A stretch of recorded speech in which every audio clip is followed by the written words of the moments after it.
What job do you have at Netflix? I'm currently working as a director and or producer, depending on the project. What's your day like? Currently, we're developing a feature film, so it's very unsexy. Like I have a lot of people go, "Oh, you work in animation?" Because I'm currently in animation, working for Netflix Animation, and they go, "Oh, do you animate?" I'm like, "No, there's so many other jobs." So right now we're in story room. We're developing story, so it's every day talking about story, trying to break story, writing, trying to work out characters. So it's about 4 or 5 hours of those conversations. A lot of research, so looking at images for inspiration, other films for inspiration on story arcs and shapes and plot, talking to storyboard artists. You might pitch a scene or something, and then a storyboard artist might actually storyboard it for you. So it's a combination of writing, writer's room, a little bit of writing, some visual development stuff, loads and loads of conversations, and a bunch of research every day. And so you're spending like a good 4 hours or so with a group of writers? Two. Right now Two. it's a Okay. couple, but a month ago we were in a room because we were, our process was, okay, we develop for a little while and we've got an outline or something, and we want to stress test some ideas, and then you bring a group of really smart people together that might have different styles of writing, and they kind of like poke holes at it and stuff. So there was a moment when it was about 4 or 5 other writers in the room, but the process we're doing now is with two writers that bring different things to the story that are super valuable to the story, and then me, and we're working that out. The producer will sometimes pop in and out and be like, how about that, how about this, and just kind of, we call it creative friction, right? Just kind of, again, poke holes, and all of it is in the bid to kind of elevate what you're doing, or to challenge some things that maybe you're not thinking about, and you just keep working like that until someone goes off and actually writes everything up, and then you do it all again. That's interesting. So challenge it, meaning they, for continuity's sake, or the character would never do that?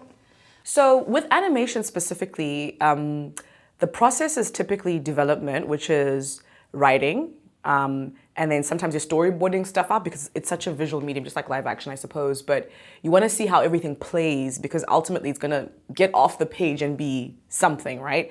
So you'll storyboard everything out and edit everything together into moving storyboards, which we call animatics. Then when you're done with that, you see how the movie's playing. You get temporary voice actors on it, and you actually see how the movie's playing in storyboard format. And sometimes you can see, that scene's a bit slow, or the pacing, or the jokes aren't really landing. And that's where the poking holes comes in, right? You bring other people to see how they're reacting. You go back, you iterate, you tweak, whatever. Put it up again, you iterate, depending on how much time and budget you have. You do that as many times as needed. Then you launch into the next phase, which is typically the very expensive phase, which is actually building the characters and animating them, then post-production. So the moment we're in now is the early development phase, which gives you the time to work out story and get the best version of the story up before you bring all the expensive elements in it. You were from Zimbabwe in Africa, and now you're working at Netflix in the United States. How did this happen? Unexpectedly, unlike a lot of people I sort of met that work in entertainment, they're like, I want to work in America. I wanted to work in Africa. So I, at 16, kind of discovered, I was on the medicine track. A lot of Africans will tell you this. A lot of folks that are from immigrant families will tell you, everybody wants you to be an engineer or a doctor or a safe job, right? A guaranteed, needed job that will always be there forever, right? So doctors, engineers, that kind of thing, architects. And I was on the doctor track. Then I saw blood one time. I was like, that's not gonna work because I want to pass out. And I was always writing and did a play. Then a really smart teacher was like, I can see you kind of gravitating towards theater as a path to study, but you're gonna be broke for a minute because not everybody can be, what's that guy? Who's this big theater director, British, I forget, but not everybody can be that guy. So how about you do film and then hopefully you do okay and you can come back to theater. So I went to film school in Australia, and I deliberately went there because of Baz Luhrmann and Nicole Kidman. I was like, the level of craft, I was just so, Moulin Rouge, okay, just did it for me. I was just like, the level of artistry was phenomenal. So went and trained there Finished film school, but Australia was wildly competitive just to kind of get in because it's a very mature film industry, and I couldn't break in. And so I was making stuff independently, and I was like, wait a minute, I've always wanted to make African content. The whole reason I did film school was to tell our stories. And so I was like, okay, where in Africa is there a mature film industry that I can learn the most from? And South Africa, which is right next to Zimbabwe. So Zimbabwe's at the tip of Africa, at the most southern part of Africa, and then South Africa's the tip underneath. We're bordering countries, and it had a really mature film industry. I think at the time it was like, I think now it's at least 100 years old. I think the first film cameras were even used in South Africa. So I was like, okay, that's where I'm gonna go. That's where I'm gonna learn. And for 15 years I was there. That's where I kind of grew my career. And I worked as an entertainment journalist. That's the first job I could get. So I was on that red carpet doing what you're doing and interviewing celebrities. And it was my way to learn the film industry very, very quickly because I was always on film sets, kind of behind the scenes and all that stuff. Didn't love it very much. I was like, I'm a serious filmmaker. I've got stories to tell. And so I kind of left that and then ended up working documentary and then scripted. And then I was sort of like, people would be like, you're really good at producing. You're really good at like, bringing things together and whatever. Maybe you should like, produce more. And then I I was like, okay, I need to understand how the business of film works. And then I did an MBA. And that was like, okay, cool. I can start to create jobs for myself instead of relying on other people to create jobs for me. So as I was doing the MBA, I was getting a little bit jaded by live action because at the time I was now working as a broadcast executive in South Africa, and I had a slate of 15 shows that I was in charge of, right? It was hardcore. It was terrestrial television, so that you watch a show at a particular time and it's weekly and there's advertising that you have to make sure that is excited about your show. And so it was just a combination of being creative and the business orientation, but the high pressure of delivery because I was looking after live shows and I just felt stressed all the time. And I was like, and this stuff doesn't live forever. Like you have a live show and it's done. I don't think you've moved people's hearts or whatever. And then I was thinking about my first love, which was animation. And I was like, I remember watching The Lion King and it stayed with me forever. How can I start making stuff like that? Because stuff like that lives forever. So thesis time with my MBA, I was like, you know what? How about I find a way to bring foreign investment into Africa so we can tell African stories, right? Because our stories, people watch Avatar: The Last Airbender, which is a super successful show on Nickelodeon. We've got Mickey Mouse and franchise after franchise. We've got Disneyland. These things that have been born out of animated projects. And I was like, Africa's so full of myths and really cool stuff and really cool stories. If we can bring big money and tell our stories, this could be super exciting. And so as I was doing my MBA, I'm interviewing all of these animation studios in Africa to see what are they doing? What are pathways to bring investment? And then I met the CEO of Triggerfish Animation Studios, which is the biggest animation company in South Africa, and interviewed them. And we really hit it off. And at the time, they were making a show for Netflix. It was the first African animated show. And I applied to be a writer on that show. And I think 700 applicants applied. And I got into the top 20, but I didn't get the job. I was devastated because I was ready to leave this broadcast job and come into animation. And I didn't get the job. But 6 months later, they're like, wait, we're trying to do this pitch to Disney. And you were asking all the right business questions. And you're also a creative. And you're also a producer. Do you want to pitch with us? And then if you get it, you can be a producer on the thing. And we got it. And so that was my break into animation. And in that, this is coming to the how did I end up in America? In trying to be as African as I am, that's how I wound up in America because I'm making an African animated series, right? And so it was Disney Europe, Middle East, Africa that was managing the project. But because they're connected to Disney Burbank, LA, they always had visibility into what we're doing. So I was always meeting these Disney American executives, as they were watching our stuff and giving feedback and so on. And then just, behind the scenes, Netflix is producing a movie that's set in Africa. And they were like, at the time, the movie had a female African girl as a lead. And they're like, we don't even have a female African person on the team. How does this even make any sense? And we're making an African movie. And so because of what I was doing at Disney, I was kind of visible. And they're like, we're looking for an African producer to consult on our movie. Is there anyone at Triggerfish who... And my colleague was like, well, Tendayi is African and she's produced. So I started consulting on the Netflix project, really super part-time. And then as I wrapped up my Disney project, they're like, oh, we love the work you're doing. Do you want to move to the US and do it more full-time? I was like, no, I love Africa. I don't want to disappear in the Hollywood system. My life's purpose is to tell African stories, and that's what I want to do. So my first answer was no. And then there was a new head of the studio who was like, that's really cute that you want to, tell African stories to the world and everything, but if you don't know how to tell African stories to the world at a global level, how are you going to do that? So how about you come and work at Netflix and learn how to do that? And then if you want to, down the line, you can go back home. And I was like, okay, that's compelling. So I moved here to work full-time on the film and just to be in this ecosystem of amazing, talented filmmakers and learn how to do it. And I think I'm starting to find my voice as a director and as a producer, and that is how I wound up here. Sorry, it's a very long story, but no, yeah. I love the story. And that was 2 years ago? That was 2 years ago, yeah. What was day one like landing here and getting an apartment, or how was that? I have to say, big studios like that are really good with, especially, when you're an above the line talent, they're very good at like trying to set you up, like they've got relocation people and whatever. So I was helped a lot, like in terms of, I had a soft landing, temporary housing and all of that jazz.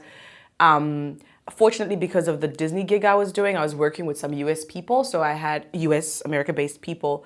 So I had a few people that were just so willing to be like, hey, I can apartment hunt with you. Hey, whatever. So I had like a handful of people that were just available. And then one or two of people I grew up with are actors that are Zimbabwean that have done really well for themselves. So I also had a couple of people that were helping me out. But it was overwhelming. Like I was a bit like, oh, America's fine, it's a melting pot, but it's not a multilingual country. South Africa has 11 official languages. I'm gonna be fine. They speak English, I speak. It's fine. Oh my gosh, the culture shock. Y'all are like... So I learned that language isn't just words. There's a way, like there, particularly in Los Angeles, I think because of the film industry, there's the face of what people are saying, then there's what people are saying. And so Africans are direct. We're like, I like you, come over for dinner, and I mean it. And if you don't come, I will be deeply offended, right? So that's how we are, right? Whereas here it's like, we should come over, we should have dinner sometime. It's so kind of vague. And so it was a big adjustment, like to kind of go, they're just these layers that are beneath what people are saying with their mouths, on the good and the bad side. So there was that culture shock because all you have is language, right? When you're in a new place, that's all you really have when you're trying to connect with people. On the positive side, the melting pot was incredible, just like so many cultures, and just being in an environment where everybody's exceptional in what they do. Like it's a highly concentrated city of talented, creative people. So you're pushed really to go beyond your level, and there's a high bar here. So it was very good to be around non-average filmmakers. And I'm not saying there were average filmmakers in South Africa, but it's just they're not as many. So it's a very competitive, very high bar. And then the business of filmmaking became very apparent. As we know, I kind of landed in the strike period. And so it just became evident that, oh, no, this is a business. So it's not just about the art. You have to think smart and longevity. And so it was a pull in multiple directions and lots of really cool things and then lots of personally challenging things and professionally challenging things. But I feel like I'm settling a little bit, but every day is its own thing. Yeah. When did you start a production company? I started a production company straight out of college because I always knew that I want to tell very specific stories and be part of building an industry and not just working for an industry. So, like literally in Australia, I was like, making African stories is not going to be a priority in an Australian market. So I have to, register a production company. I didn't know what I was doing. It was Oh my gosh, it was, I think I made a few shorts here and there that were not good. I think there was always a kernel of something really special, but execution is a whole different thing, right?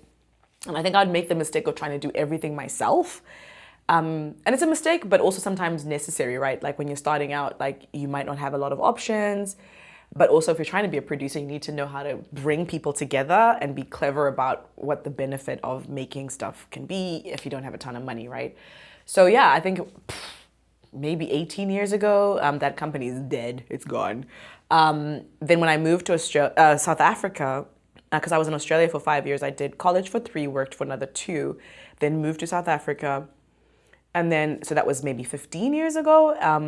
Then I started another company and I did a bunch of plays with that company. And then I was now learning, oh yeah, starting a production company isn't just about making stuff. You got to do taxes and like all of that other stuff. And then, yeah, I think I got an accountant for the first time and my accounts were just a mess. And then we decided to just wrap up that company and then I started a new one. So Tendayi Studios is the one that I think I've had going for like 7 years. And because I've always had a day job, because, you know, when you're an immigrant, because I was always moving, being an entrepreneur isn't always the most secure option when you're not from a place. So I always had a day job. So this production company was to slowly start building my own work so that eventually I could do that full time. So I think I've had it for about 7 years now, and I feel like I'm starting to get a handle on how to run it and fundraise for it and report and all of that stuff. So with the day job and trying to do the production company, do you just do stuff on the weekends, or even then it might just still be too overwhelming? No. So I would take time off. Geez, like I think I can count the number of actual vacations I've taken. You know, like when work breaks and goes, okay, you've got 2 weeks for the Christmas period, or I'd be shooting something. I'm like, I got 2 weeks. Yes, I'm gonna like make something. So it was a combination of like any public holiday I had. I think in Britain they call them bank holidays, or vacation. I use all my vacation time after work, or I'll write around my work day. I'm like, okay, we can shoot at night. I'll finish work at 5 and we start shooting from 8 to 10. I hustled. I just was like, whatever pockets of time I can use. But I'm also kind of, I think I'm a high productive person. Like I think I do this thing where I like go, then crash. So I'll do that. And then my body goes, whoop, and then I might get a cold or something and then I have to stop. But yeah, just whatever spare time I would get, that's kind of how I've always done it, really. Well, I guess what I'm curious about is, what did you learn with the third time to do right for the production company from 2 prior companies? Yeah, you know what? The biggest lesson was the creative needs a strong spine. That you can't, I don't know if you can truly tell the stories that you want to tell if the systems around you are weak. So I knew that having a company that has its finances in order, or just its systems in order, like make sure that I do my reporting every year. I think it's the IRS here, right? Just make sure all of that is clean. In South Africa, it's SARS, which is our tax revenue collection company. Do I have an accountant? Do I have a lawyer? Just the back of it, just making sure that that's robust. You've always got someone who can help you with those things, and it doesn't always have to be you. I also learned that I need to know enough about everything just to kind of, just a little bit, not be an expert, but just have a global understanding of like from start to end. So from the fundraising and the pitch stuff, which is what I got out of my MBA, where it's like, you got to learn how to bring different partners in and stakeholders. That's like very MBA businessy language, right?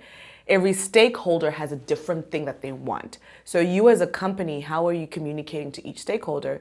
Because sometimes we're pitching ideas and we're trying to meet people with our creative, and you go, oh, I want to tell this vampire story and it's so cool and it's the first of its kind. They don't care. They're just like, how much am I going to make out of this? And is it more than leaving my money in an interest account or whatever? So knowing how to have that conversation is super important. So I think the third time was just like, as a business, if you were making films, even if you're making pots or water or fans, as a business, does your story make sense as a business? And then if it makes sense as a business, am I profitable? Am I self-sustainable? Then we could talk about the product, right? How are you doing that with the product? So I had to put the business hat on. And I think when I started to do that, I was actually better able to make decisions around, okay, what should I be making? Is this worth making now? Is this, if we do a cooking show now, oh, there are a lot of cooking shows, is that a waste of our time? Should we be using our resources to make a children's show, for example, because there's a shortage of children's shows. So just learning to look at it the Hollywood way, I guess. I think I was doing that unconsciously when I did it the third time. Yeah. That's interesting. Is there, let's say, an African way? And I'm sure there's different ones, Zimbabwe versus South Africa versus New York, California. Do you see different mindsets when it comes to entertainment? Or it's all the same? I think it's pretty similar. I think the only thing that is different, and that was also a big lesson when I moved to LA, was like, oh, it's pretty similar. Like the way you're making decisions, whether it's running a production or making a business case for a show, it's the same filters, it's the same processes, right? Because filmmaking is a process. You do this and then this and then this. The difference is on set. It's the culture, the interpersonal stuff. So here's something fun for me. I did my training, I did my film school in Australia. So in Australia, genders are kind of on par. So I'll pick up, the tripod. Doesn't matter, just everybody help out. Like, just let's go, right? My first job on a reality TV show in South Africa, I was a director on that. I'm like picking up the crew was angry with me. They were like, lady, why, excuse me, ma'am, why are you picking up the tripod? And I used to get offended. I'm like, it's, equal genders, blah, blah, blah. And then a line producer, a South African line producer was like, no. They like helping you. And I'm not saying it's like that now. This was a while ago, but it was like they see you as their sister first before they see you as a colleague. So they wouldn't be letting their sister carry heavy gear. So just back off because you're actually pissing them off. Just those little like interpersonal things of just like what we're talking about in LA, there's subtext and conversation. So you just learning how to like, the interpersonal is the only difference. And then here I've noticed when people give notes, they're not always direct. We're very flowery sometimes. Whereas in South Africa, you gotta have a backbone because people will tell you straight away, like, that's not working. And there's none of that, like, what I like about this is, so yeah, I think it's mainly the interpersonal. That's the difference that I've observed. And I wonder too, in New York, would it be different because East Coast tends to be a little more direct, whereas California, it's definitely about softening and talking around things. I mean, having grown up here most of my life, I'm just used to it. But yeah, it's. But what I will say is there's something beautiful about it because I think when I'm seeing value in being kind, because sometimes what we do is hard, and I think that's what's beneath it sometimes, where it's like, I appreciate how hard, even though this thing might not be working, a lot of energy went into this. I'm hoping that's the spirit of it, right? So I want to respect that. And then as kindly as I can, here's the note. Because sometimes I think when you're too direct, you might not honor all the work that's gone into something sometimes, if you know what I mean.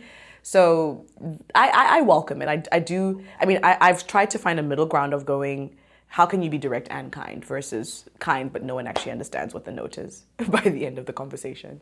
One thing that's interesting is a lot of times California people end everything in a question sound, and sometimes that softens it. I realize that's like a passive aggressive way, but there is something to that, especially different parts of California, maybe beach communities or whatever. It's very much, you say it, but your inflection is like a question. So anyway, that's just, I love it. But that's so interesting to hear just about the different rules, like unspoken things on set that normally maybe one wouldn't know. Yeah. It's fascinating. Yeah. What advice do you have for filmmakers who are just starting out and they want to get a production company off the ground? Maybe they don't have a lot of money and they don't really know where to look for assembling a team. I love that question. I think we get in our heads too much. I'm a big fan of start with what you have. Whatever you have is plenty. And you build on that. And it's necessary. I think it's like every little small thing that you're doing, you're learning something that feeds into the next thing and the next thing and the next thing. And I think I got my animation job because of all my side hustle things. I didn't get fine, like all the broadcast stuff helped, but I was doing my MBA on my own and self-financing that. And I did every freelance job from like voice acting and all sorts of things, and I'd put the money into the production company to make a thing. So I learned how to make a thing, like a short thing, and I say this to people that work in animation as well, that are like, oh, you worked on this big animated project, or Burns and Song, which is our pilot, right? Oh, and you finished like a whole 30-minute pilot by yourself, and how do I do something like that? I'm like, start with a 2-minute short, just so you know how to finish a thing and know without like overwhelming yourself.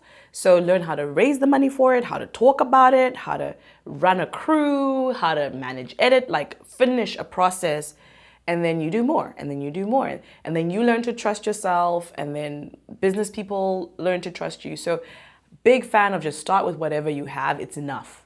And then you continue to build on that. And did I hear you say previously that you like to just sometimes shoot one scene of something just to test it, or? Yeah. I've done that a lot. Like, actually, the first web series I did, I think that's what kind of made me feel like my Diani Studios was a real company. Now I was like, oh, yay. I remember reading, my friend used to write these comedic blogs on Facebook. And then she wrote just a conversation she'd overheard at the airport, which I found hilarious, because as I was reading it, I was laughing out loud. And I was like, wait, that's a sketch. Because like one scene can be a sketch, right? In a sketch comedy show or whatever. So I'm like, that's a sketch and it's really funny. And I literally just took a camera and got my two friends. I kind of told them, I kind of pitched them what was going on, and I asked them to improvise the scene. And in an hour, we filmed this dialogue. I posted it, and in a day we had 13,000 views, and it was just one scene. And that scene got me development money to actually develop a series idea based on that thing. So I was able to write 13 episodes because I was able to go, hey, here's a scene that I shot. Here's the social media audience that got it. There's a show here. And I was able to unlock development money. Then I was actually able to raise production money. And I actually made a web series that got bought by a streamer in South Africa. That was my first show that I produced from beginning to end that got bought by a serious, streamer. And for context, the streamer is called Showmax. For context, Showmax has more subscriptions in Africa than Netflix. So that's like for context. So my show that started off as a scene got, the one thing we did, I think was like 8 minutes, became a 13-episode web series that was on Showmax. And then doing that show, I think, helped me get into animation, which then helped me come to the US. So I do whatever I can. Makes a difference, I think. When writers are thinking up ideas, they have to decide between what sells and what is meaningful.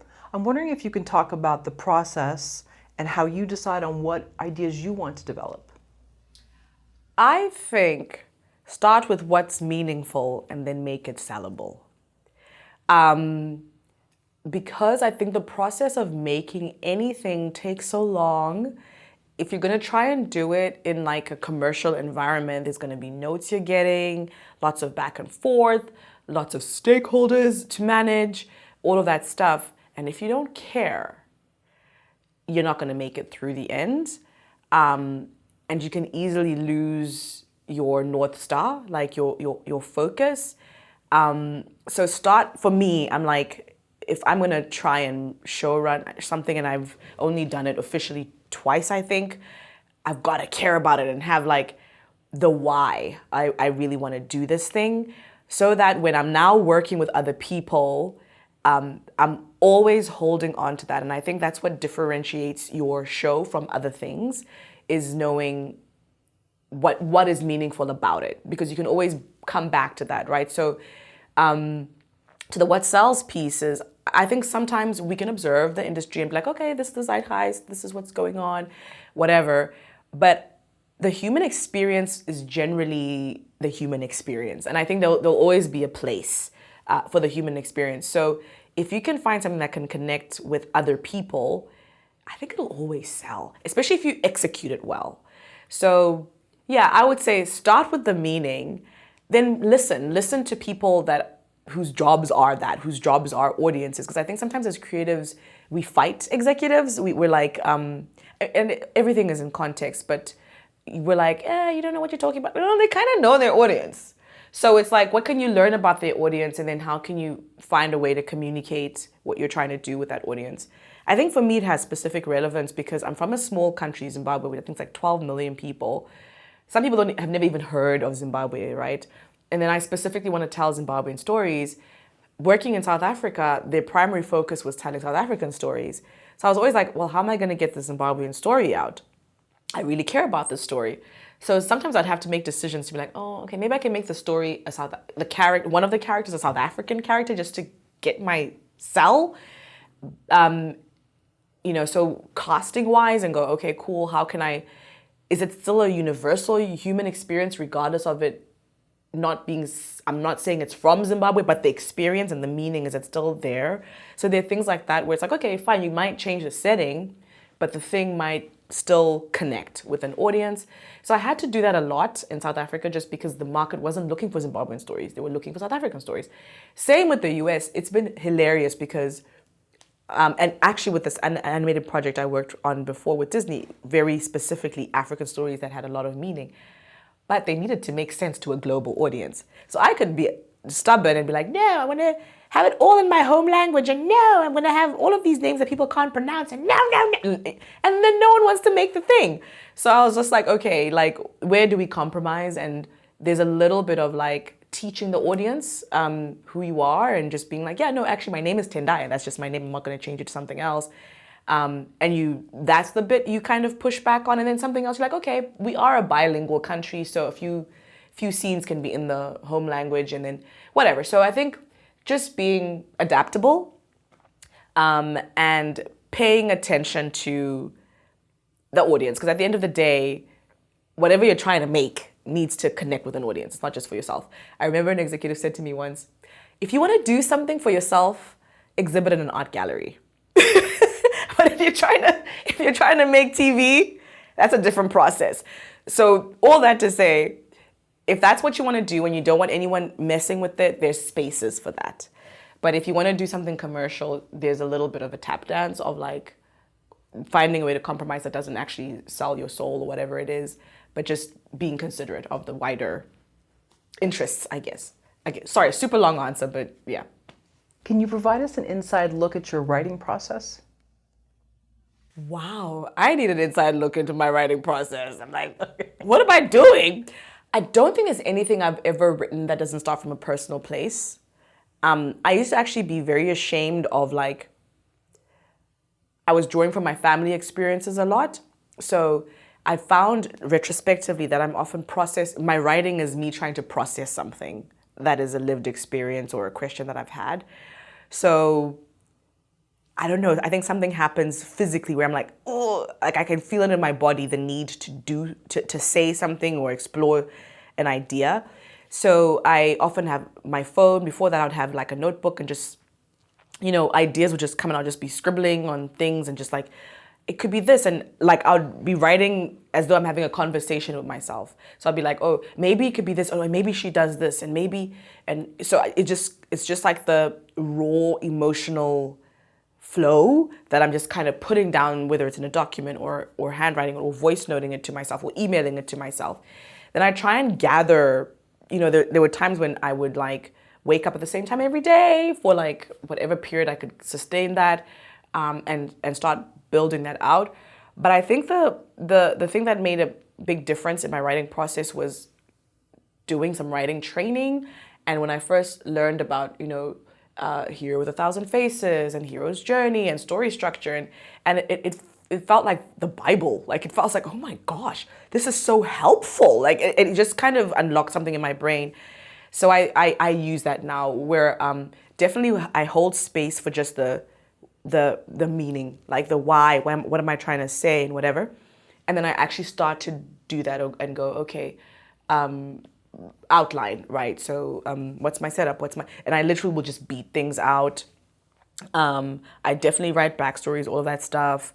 But yeah, I think I'm quite a systematic writer now, where I start with just the spine of things and just the major like turning points. If it's a film or if it's a series, the major series points, and then I start to beat it out scene by scene, and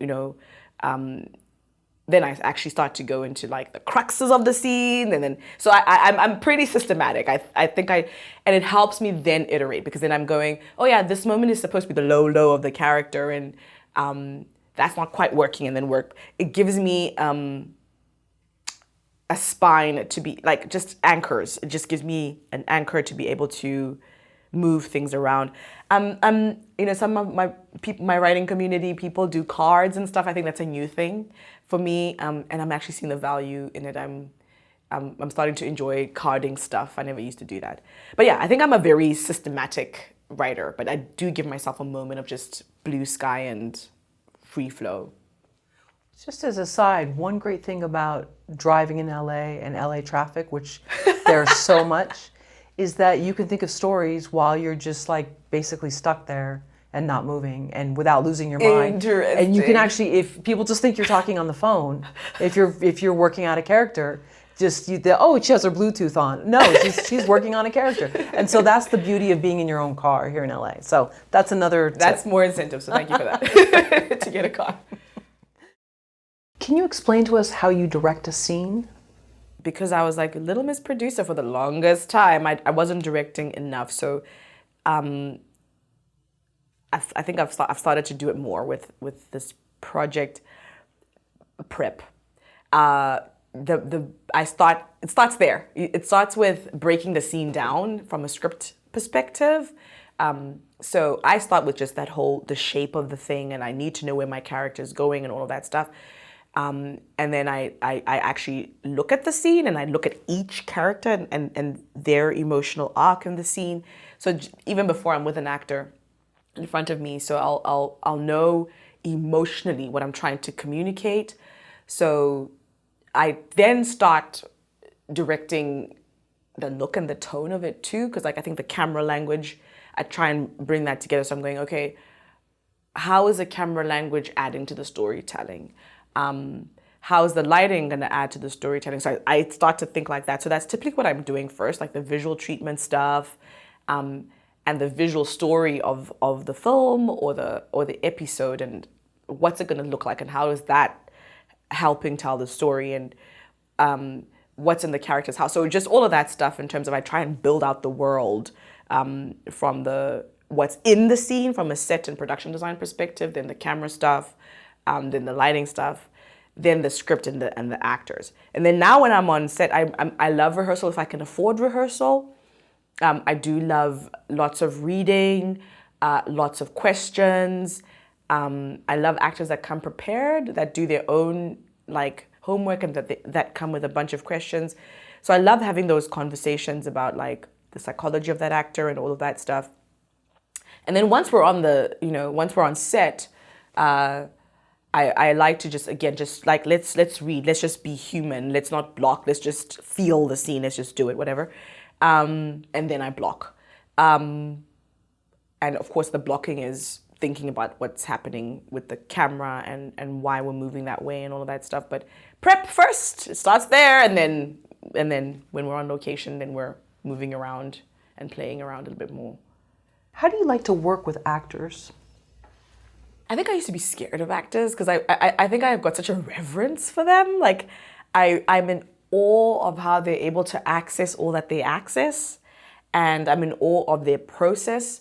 So I try and be as prepared as possible so that I can meet them where they are, at least set the tone. Because like if they're doing all this work and I don't even know what I want, it's just awful. So I like coming prepared. But also I love working with actors that bring something. So when I'm working with crew and actors, I'm like, I'm hiring you because there's something that you can do that's going to elevate this. I'm not like a reader, like a person who's like, you got to do it like this. I go, this is the emotion. So if we've built the character out and we know who the character is and how anger looks to them and whatever, then I go, okay, she's angry in the scene. We both understand who this character is. What are the options you're going to bring to that? And then we dial from there. So I love actors that offer things. I definitely do not like puppet mastering. I think I do like choreography though. I definitely do like placement and the dance of that. I used to be a gymnast, so I like, where blocking is super important to me. But I love it when actors bring something else that elevates that. So I prefer that dance. And I've worked with actors that need more from me, that are like, how do you want it? Show me how you want it. I don't prefer that. I don't prefer to be asked to be super, super that granular. I prefer to discover together as we kind of build out a world. I love that term used, puppet mastering. So is that when someone asks you to be more specific or hands-on, do you feel like you are like working a marionette, almost pulling its strings? I mean, you kind of are, right, if you're directing, but I prefer conductor versus puppet master. Because I don't want to tell you which lever to pull to give me the thing, but you've prepped, and I'm like, the orchestra needs to, so I'd rather be like, guiding in terms of where we need to be going, not controlling. So I'd rather guide than control. That's my preference. Because I think it's quite energy consuming to be controlling everything. But I know other directors are that way and it works for them. I don't prefer that. I like that guiding. That's good. I like that. There's an ease with it, right? Yeah, but you have to cast right. You got to cast talent that works that way as well. Oh, that was my next question. What if an actor is not giving you the performance that you need? What happens? I learned this from other actors, actually, where it's like, you got to meet them where they are as well. I mean, that's also part of it, right? I think that's also my producer brain, where it's going, you're not always going to get exactly what you want. What do they need? So we need to establish where the block is and whatever. So sometimes I have to adapt to whatever their need is. So what I love about table reads and rehearsal is it's an opportunity to learn how your actors work, what kind of notes they like, what they're responding to, do they need more space, whatever. So I try and just, I can be a bit slow at it because I think I've got a particular way of working, but at moments I have to be like, okay, what does this person need? And sometimes they don't even know how to articulate it themselves. It's a lot of trying stuff and you have to be observing and going, oh, okay, this one needs fewer words and they need more prompts versus, yeah, the character is coming from this place and less backstory. Some actors like a lot of context and they don't play within that. Other actors just need less and more specificity. I've worked with an actor like that where I remember saying, this is a very anxious character and anxiety can look many ways. And he's anxious in the scene. What choices, what are you exploring as a way to express anxiety? And then he made a choice that wasn't working. So then in that case, I had to be prescriptive and be like, oh, I think when he's anxious, he's at this. So yeah, just kind of observing and trying to see what they need and then trying to give them that. What's your image of a bad director? I have this debate with a friend of mine. Like, he's very like, that was a bad movie. I'm like, movies are so hard to make. You don't get to say that. You could say you didn't like it, and you need to be able to communicate why you didn't like something and not call it bad or good. I don't think that's fair. So I don't know if, okay, I think a bad director, or when maybe I can speak for myself, is when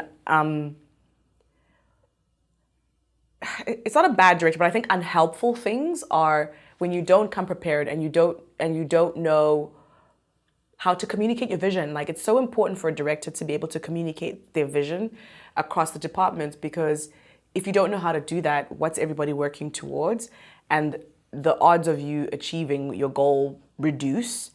So clarity in vision is important. So it's unhelpful when you are not clear.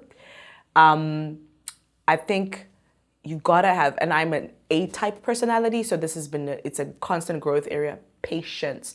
So sometimes you think you've been super clear with an ask, but for whatever reason, the other person just didn't get what you wanted. So if we can try and assume, and another producer taught me this, try and assume that everybody's trying to actually make you happy. So someone might ask you a question 5 times, answer it 5 times, just answer it 5 times and find a different way to answer it. So I think patience, directors, those of us, myself included, that can be terse, or impatient when we're hungry or tired.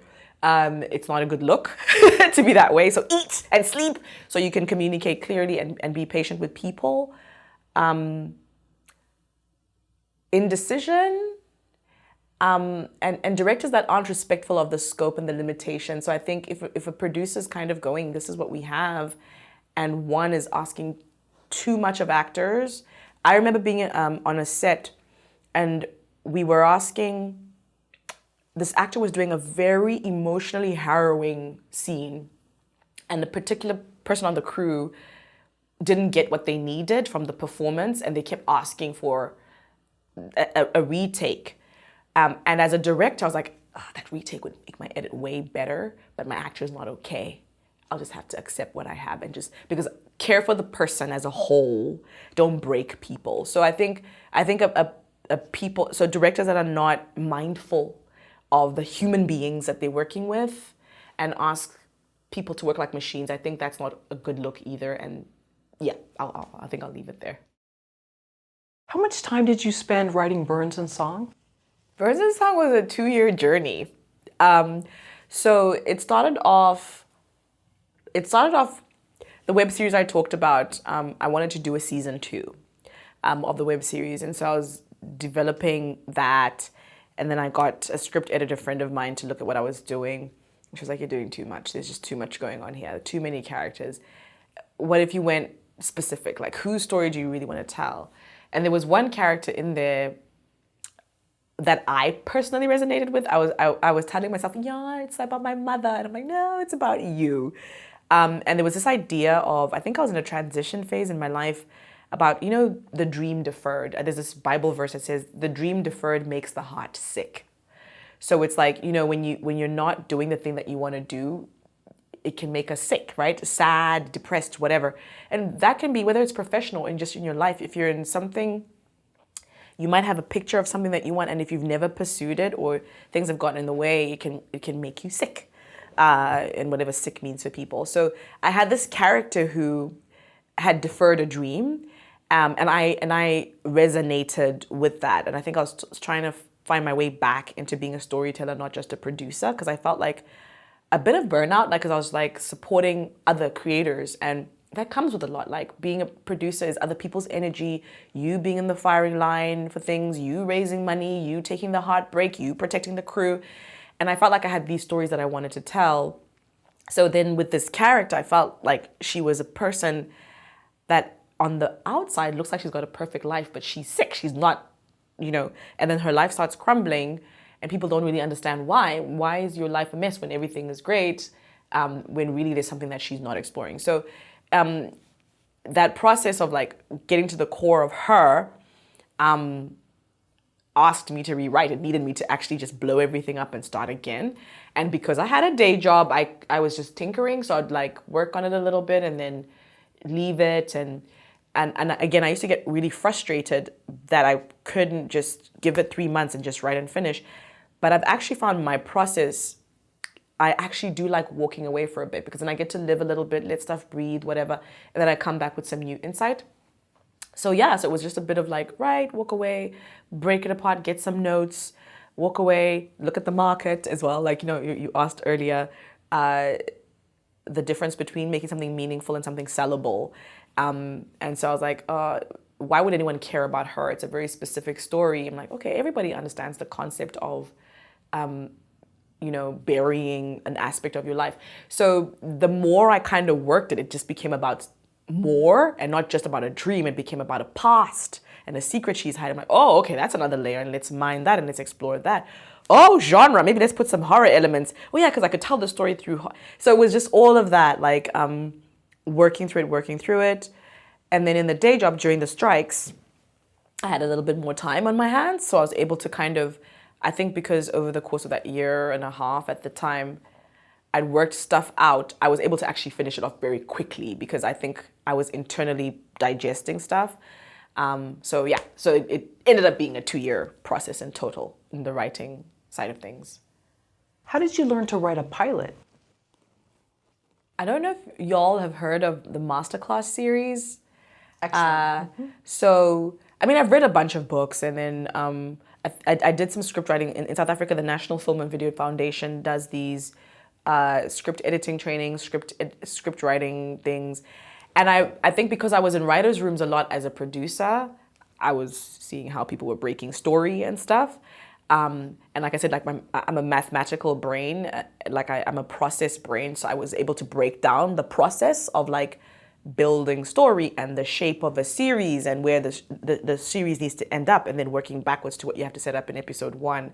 So I think Burns and Songs took as long as it did because I actually had to work out the series to write the pilot, right? To work out what's in the first episode.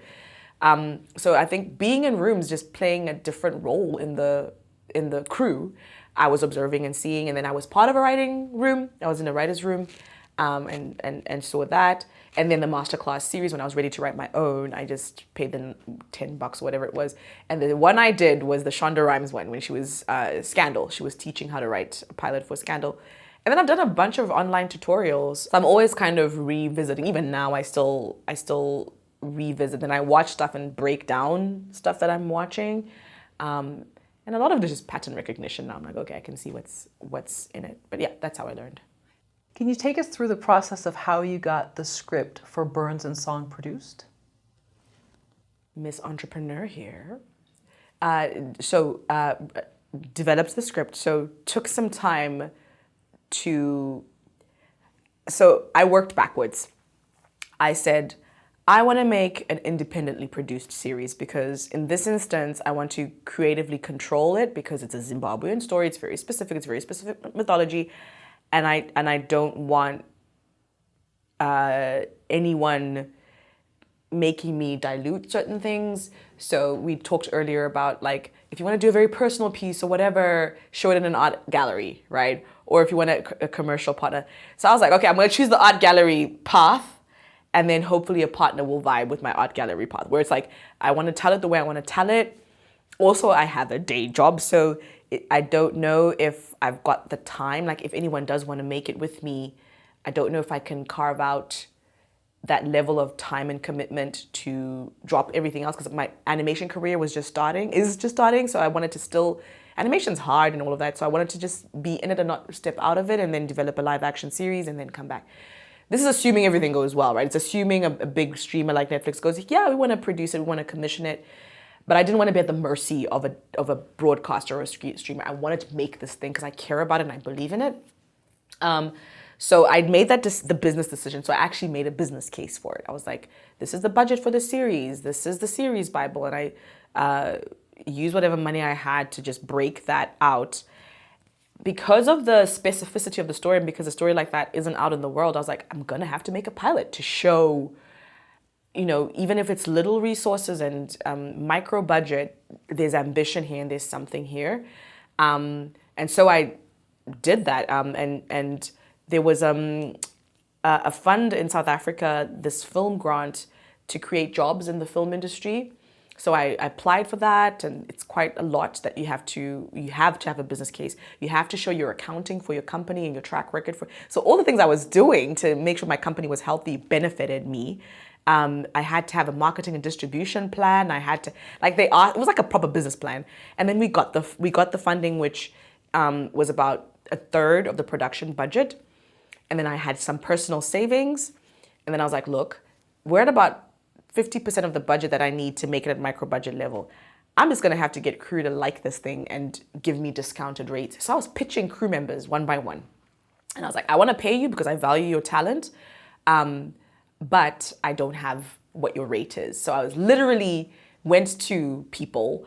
One of the actors, Hakim K. Kazim, who was recently in Godzilla versus Kong, and he wasn't a lead, but he was in Pirates of the Caribbean. He was in Hotel Rwanda, like a phenomenal actor. And I was like, I want him to play the villain, but I cannot afford that, man. So I called a casting director person that I know, and he was like, just send him the script, and if he likes it, then have a conversation. And I sent him the script, and he liked it, and I was like, look, this is what I can afford, but we'll fly you over and whatever. So I had to find some ways to add value and to take the inconvenience, as much inconvenience out of the process for people as possible, so that it wouldn't be costly for them to participate in the thing. So yeah, it was just like, make sure you have a really good script, or as good as I can get it. And maybe that's enough to attract talent that might buy into the vision. And so we shot over 5 days. Those were tough because it was raining. So, shoots can be like up to 12 hours long, maybe more. And I think we were getting 8 hours a day because it would rain, pouring rain. Not even like, yeah, we can shoot, pouring thunderstorms rain, as in sound was like, we're not, So my little prep plan didn't exactly go to plan. So I didn't exactly get the specific thing that I wanted, but the preparation helped me get as close to what I wanted as possible. So that's how we ended up making the pilot. I think you've said previously that one should always plan and put wiggle room in pre-production and production. Mm-hmm. And can you talk about why that is and how it's saved you, or maybe how it hasn't saved you? Preparation, I've always been a preparation-y person. The people in my life that like don't need to study for exams until the day before, and I'm like, no. My emotions get in the way, like my panic gets in the way. So preparation takes my emotion out because I get muscle memory, right? So with Burns and Song, we did it over the Christmas period, right? So it was in downtime, but I was preparing after hours and breaking script, whatever. So having a shot list, because I think I edit as well, so, and that was a deliberate strategy to learn the whole, like I said, learn a little bit of everything. So I was like, I just understand how to cut. So because I think what's the final thing going to be, I know what I need to shoot. So I reduce the risk of overshooting or wasting and whatever, because I know what's in the cut, right? So I started that way. I was like, okay, what's the edit going to look like? And then how much time, and again, because I taught myself how to break down scripts, I did my own timings. Then when an AD came on, they supported that. And then when a DP came on, they brought their whatever. So that preparation did save me, because it was like all of us were on the same page in terms of the goal. And then when things changed, people were able to respond quickly and come up with alternatives because we talked about the plan. So making films is expensive, and so as much as you can prepare will save you time and money, I think, and will help you be ready to pivot if things don't go to plan. Well, sure, and as you said previously, you used some of your own savings and you used a film grant, which was hard to get, and you didn't want to waste the opportunity, so. Because I used my own savings, I was incentivized to plan, because I was like, I need this money back. So, yeah. What is pitching? Pitching is selling something, selling an idea, selling a concept. It's being able to communicate the essence of what you're doing and what you want from whoever you're having the conversation with. And you've said previously that you've got to know your why. How does that factor into pitching? When you know your why, I think you can connect with other people's why. And I think sometimes having multiple whys is helpful, so you can connect with different stakeholders. I love that word so much. But like Burns and Song, my why is from the story. My story why is to explore how secrets can hurt families. My genre why is to use a genre that most people can access and understand to enter a world that they might not have ever been in, right? So if it's horror, thriller, people understand horror, but they're going to be experiencing a world and a culture that they might not be familiar with. So that's why I'm doing horror, thriller, psychological thriller horror. The commercial why, you know what I mean? So I think it just helps you then connect with people. The commercial why is the more stories like this that are told, we then are able to prove that stories like this are commercially viable. and we can make more. So yeah, I think it allows you to, on the creating side and the executing the project side, to connect with people that can help you do that, but also to know why an audience should even watch it, right? So like the thing about like how stories can destroy families, I think audience members will understand what that is. Even if they don't necessarily watch horror or know much about Zimbabwe, they understand that concept. You just triggered a memory. Last night we had a comment come in, and part of it reads, I think one of the hardest things creatives have to deal with is an audience owes you nothing. You are entitled to quote your creation, but that does not mean you're entitled to people paying to see it. Developing a thick skin is important for life in general. So just thought that was interesting. We're talking about audience, and we know our why, but do we think our audience, they may not get our why? How do you feel about that? I think that's true, and I think this is the art of filmmaking, is because we're so inundated with so much content, it's knowing how to bring them in and to invite them into a conversation that might not ordinarily be a part of, right? I recently watched Baby Reindeer. That is my aspiration. I want to make, that is my, like, if I can write like that and make films like that is incredibly powerful. And he just hooked us. I don't know how you liked it or audiences liked it, but he hooked me. If I'd read the premise, I might have gone, nah.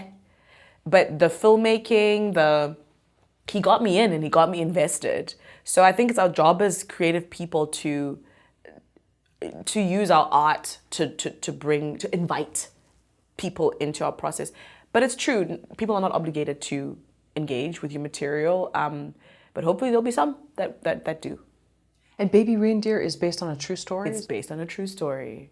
Yeah. If you haven't seen it, please watch. It's incredible, incredibly acted, incredibly written, it's excellent filmmaking, in my opinion. Right. I kept getting ads upon ads, and I'm like, okay, I have to see this. And then I was like, oh, wow. Yeah, So it's triggering, so just warning. Right. And that's one of the reasons I typically wouldn't watch it, but it really did give, again, story aside, there's a specific issue that series deals with, that at the end of the series, you're just like more enlightened, and you're like, oh, okay, even if you don't like the content, yeah. Yeah, that's why I didn't want to watch it at first, and then when I watched it, I'm like, it's I triggering. might actually watch it, just and I might feel triggered, but You can skip it. I think this quote was in a video on your channel, and it is, if you approach every project as a team project, a lot of things become easier, because it's not just you pitching the studio, it's you and the studio hoping to work together to develop something. Big fan of that, where it's like, it takes a village, right, to make anything, right? So if everybody's got skin in the game and they're invested in it, everybody's invested in seeing it be successful. So,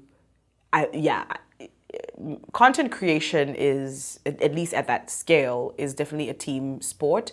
And I think the more individual crew members feel valued for what they're bringing to the process, the more that they're willing to give to the process. I'm a big fan of always, like, if you build a culture with whatever thing that you're working on where people are advocating for the project even when you're not there, then I think you've got a really solid team. So yeah, teamwork makes the dream work. Do you know who your audience is? I think so. I think I definitely think it's I think people that enjoyed stuff like Little Fires Everywhere, Baby Reindeer, maybe, yeah. I think it's folks that enjoy psychological thriller and complexity, and that maybe question the bridge between the supernatural and the psychological. So people that like genre things, that are curious about other cultures and other places. I think folks like that would enjoy the show. I have a dream platform that I would love the show to be on, that I think makes stuff like this and is really successful. You know, if we get our funding and we make it at the production value of these other platforms, yeah, I have thoughts on, like, you know, which, because when you're making something, that's what you have to be thinking about. You're going, okay, which platform would this be for? Like, if I was pitching to my dream streamer, who would it be? Netflix, Hulu, Apple TV, just saying. But probably, I think Netflix. Yeah, I think there's a space for that curiosity, and I say that because of just how other things have performed. Like Squid Games, and mine is not Squid Games at all, but it's very, very specific. Like Squid Games is all in Korean, and it's a very specific location, but the themes are pretty confronting and unapologetic and in your face, but it did exceptionally well. Same with Baby Reindeer, did exceptionally well, but it's from Britain. So platforms that just bring in global audiences, but with universal stories, yeah, I think would be great for a show like this. But yeah, I think I do have a picture of who the audience would be, for sure. What are the key things a writer-producer should remember when pitching? First and foremost, you have to be the most pumped about your idea than anybody. You have to be so excited and believe in it. And I'm not saying like be crazy, yeah, animated, but like you have to have a conviction about the project and really understand what you're doing and why you're doing it. So be the first believer of it. I think you have to understand who your audience is. So whoever you're pitching to, it's not smart to come into the room when you don't know what Disney's interested in or what kind of stuff is sitting on Apple TV, whatever. So doing your homework and having a sense of what that platform makes and or distributes is very important. The ability to connect with people is also important. And the ability to read a room is vital. And I think understanding production or like knowing how to put a team together, and fine, as you're pitching, you might not have the whole team worked out, but you need to know, because with pitching, it's not just about the idea. It's like, can you execute the idea, or have you thought about how execution is going to work?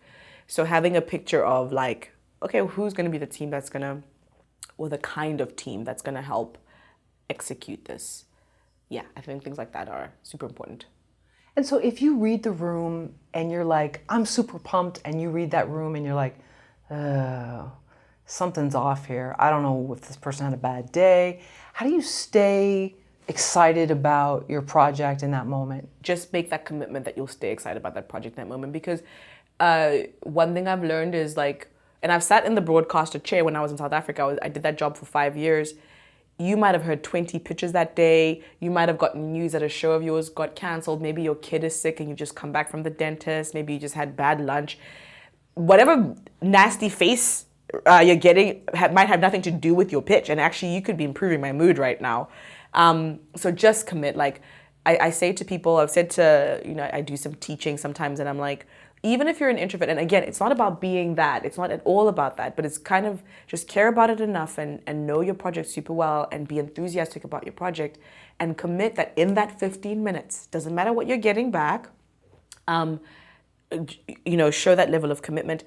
The reading the room piece could be if you are seeing someone is uncomfortable, be able to adapt. So you might go, is it all right if I continue? Would you like, you know what I mean? So because sometimes you can just bulldoze your way through, but there's something that's definitely off in the room. Maybe someone's mic isn't working and you haven't asked or whatever. So that's reading the room. Or am I loud enough? Can you hear me? Are we good? Can I, whatever, So yeah, just being responsive to that kind of thing is important. Yeah, I like that. Like commit to the pitch. Just freaking pitch. Because getting those people in that room is not always easy. Like actually getting that meeting probably took you a very long time. So now this is the moment. So use that moment as best as you can. Yeah. Excellent. I've Love had it. terrible pitches, by the way. Very. Yeah, we've heard of other people. I've yeah. had bad pitches. Yeah. I have pitched badly. Oh, I see. So this is all from learning. Oh. Yes. And is that from just overthinking or Panic? Exactly what you're saying. Like it's like, ooh, everybody looks grumpy. Then I get in my head, and I've had a few, and if I pitch to people that I really respect as well, because especially when I know what kind of notes they give, I can get in my head a lot with that. But just practicing to just commit. Right. And don't do the thing where you see everyone in their underwear. It doesn't work. Maybe for some people it does. I think what helps me is preparation. Honestly speaking, like I think something happens where I just get into this mode where because I'm ready, even if a thing technologically breaks or doesn't work, because I'm ready, I'm adaptable. If every time I've not reread a pitch just before a meeting, that's usually when it goes a little bit off, because now I'm trying to remember consciously versus just being in the moment. So some people need that, like imagine people in the underwear. Some people just need practice, like me. I'm a rehearsed person. Sure. So planning can quell anxiety, doesn't get rid of it. I live by that. I do. And sometimes you don't have the opportunity, but like, and maybe that's when the imagining everyone in their underwear helps, when you haven't had a lot of time. But I don't know, planning helps me. Are there a variety of different movie industries in Africa? I think because of the size of the continent and how multilingual the continent is, there are different ways that stuff gets made and different frameworks for industries. So South Africa, yes, there's Nollywood for sure, right? Which is like the Nigeria-based stuff or West African-based stuff. You've got Francophone Africa that, they work pretty closely with Canal Plus, like French-speaking distribution platforms. So you get big and little pockets of different ways of making film. But I find that in Africa, because of how diverse the continent is, you literally have to tailor make to your audience, because something I super, super value is the drive and the push to make content in the language of your audience. So because of that, you find such a range of different pockets of industries. But I'm seeing increasingly that people are trying to sell stuff outside of their first market, right? So, and that's smart, right? You want to make sure that like your first audience loves it, but that it can be watched in Brazil. And so an observation that I'm making in South Africa is that South Africa is actually exporting a lot to Brazil, and we import a lot of South American stuff into South Africa because culturally there's a lot of similarity and all of that stuff. So yeah, definitely an increase in the drive of like local, yes, but it is where possible smart to make it appealing to the broader audience. Although in the creation process, I don't see the pressure put on producers to make sure that it's global. I see them, something I hear said a lot is local for local, and then if it sells beyond, it sells. But talk to your own audience first, which I think is pretty awesome. Local for local. Local for local, yeah. That's interesting. What is Nollywood? I might not be the best person to answer that question. What I know about Nollywood is that like, so you know how we were talking about like an independent spirit of filmmaking and like using whatever you have to make stuff? That's how Nollywood was built. Where it was like people had cameras and actors and whatever sound equipment that they had and scripts, and they would just go and make stuff very quickly and then sell it, like just on the streets, make hundreds and hundreds of DVDs and just distribute that way. So outside of a traditional terrestrial framework or whatever, just direct to people's houses. And I know that grew. Funny, we were talking about my MBA and thesis time, and I was actually going to do Nollywood and study Nollywood as a case study for developing a film industry and starting at grassroots level and then building out. Because what's happened with Nollywood now is because of them local for local, making stuff for their own audiences first, they then got better and better and better because their stuff was selling, and their stuff was selling across the continent, right? Because we relate to the stories. So they're making stories that are very, very specific, but people are entertained by those stories. And then when Netflix was coming into Africa, they were like, these guys are already making stuff. It's just about resourcing them more, and then they can make stuff for our platform. So Nigeria is a very successful market for big streamers because of how folks were just doing their own thing. And then when big buyers came in, they were able to just tap into that ecosystem. So that's what I understand about it. Nollywood started in Nigeria. I'm not sure if Ghana fits in there with the general West Africa, but for sure it started in Nigeria, that independent spirit of filmmaking, making stuff in their own languages and all that stuff. That's then kind of ballooned out to the wider world. Was it ever your goal to work in the film industry in Nigeria? In Nigeria? Actually, yes. So I actually had more interest in working in Nigeria than America because of the hustle spirit. I was like, yo, if these people, again, I had a picture in my head. I was like, no one's going to give me a check and go make Zimbabwean content. Here's $1 million. No one's going to do that for me. But if I can tap into that hustle energy and like learn how they're doing it, And then maybe even partner with filmmakers in Nigeria. I even tried to. I think one of my first investors actually for my web series is a Nigerian person. I've got very good Nigerian friends. Hakeem Kekazim and Burns and Song is from Nigeria. One of my first directors that I worked for as a post-production producer was Nigerian.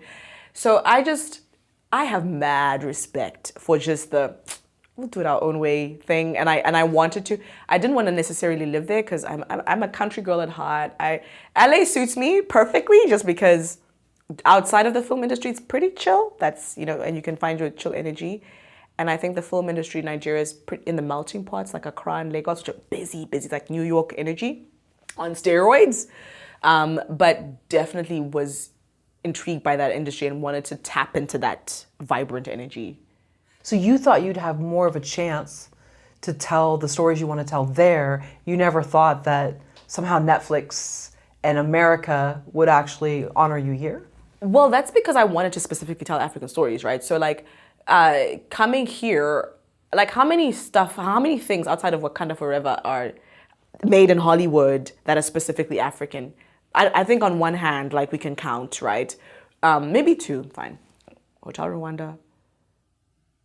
A few things, but it's a very different process there are different hoops to jump through, right? Because typically when you're making stuff in Hollywood, you need to service an American audience first. And I get it, right? Because that's your primary buyer. Whereas if you're making stuff out of Africa, you're explaining less. You're just this is just how we talk. This is just how we. So yeah, that was my aspiration to just build and collaborate with my fellow African filmmakers, but absolutely to build and collaborate with in an international filmmaking community, but definitely wanted to start Africa and then out. And even though I didn't plan it, I'm actually doing it now. So even though I work in Los Angeles and live in Los Angeles, I'm working on a show that is focused on an African market, but I get to help out on other shows that aren't specifically African. So it's actually kind of cool to broaden. But yeah, definitely have dreams of, Africa, my role in just kind of creating these really global, cool things that are unapologetically African. How much do people in Africa love movies? I can't speak for the continent, but my observations, like everybody else, that's why Nollywood thrived, because it was they're making, and we say movies, right? It's 90 minutes plus, right? Feature length things, right? And then the level of spectacle varies depending on budgets, but I think it's a global thing, right? Everybody loves that eventized moment of you can be in a moment for Nollywood movies can be 3 hours long, Bollywood. I was just this I cannot do. Can we just break it up into small pieces? Because I just do not have that patience in general, to watch stuff. Was it Oppenheimer? I was woo! Listen, I'm vibing with all this, but I've been sitting for a long time. So I'm I'm a 90-minute, 100-minute person. But yes, I think it's everybody. Do you know what it is? People love stories. So films are a way to tell stories, and when you can be in a moment of escaping into another world or someone else's life experience, it's beautiful. So yes, movies are absolutely loved on the continent. What are some of your favorite African movies? I was talking about Tsotsi with a writer yesterday. Actually, I had completely forgotten about it. It was directed by Gavin Hood and won an international Oscar. It's spelled Tsotsi. I think it can be seen on Amazon Prime if anyone's curious, but if you just look it up. Gavin Hood went on to direct Wolverine. So that's another example of someone just being African. And then Hollywood goes, hi! Your storytelling chops, universal. You're able to convey emotion and you're an amazing storyteller. Hugh Jackman, here you go. And he directed that. And so that was really, really beautiful. There's a movie called I Am Not a Witch, a Zambian movie, which is also next to Zimbabwe. There's a movie that I really love called I don't want to mispronounce it, but it translates to The Omen, which was directed by a Cameroonian French director named Balogi. And his path was music videos. He's a musician and then would do this African realism stuff, which I love. It had an independent run. It won an award at Cannes. Was it Cannes or Sundance, one or the other? But his name is Balogi, and the movie is called The Omen. Really, really beautiful. There's a movie called Mother of George, which was directed by, I don't know if he's got Ghanaian heritage, but it was it's set in New York and is an immigrant story, like a story of a husband and wife that have just gotten married and they're Nigerian and they're in New York. And I love stories about immigrants too, because that's my life experience. Beautifully shot. It's filmed by Bradford Young, who filmed Arrival and Salma. I don't know if you know those movies. And he's an African-American DOP who lights black skin so incredibly beautifully. One called Heart of the Hunter, which is on Netflix now. My friend's in it. He's really good. He's a fantastic villain. He's frightening. He's played villains twice now. I'm like, dude, you're too good at this.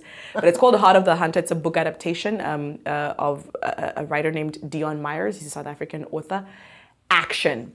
It's like Denzel Washington Training Day level action. It's so freaking good. So yeah, and these are all different. So like Mother of George is more drama.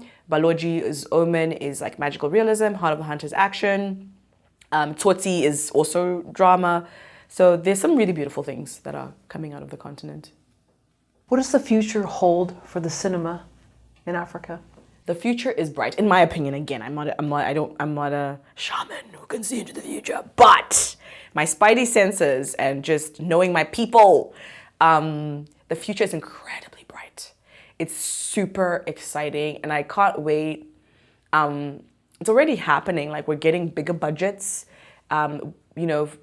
Believe it or not, like Hollywood has been coming and filming in Africa already. Like, The Avengers was filmed in Cape Town. Parts of that was filmed in Cape Town.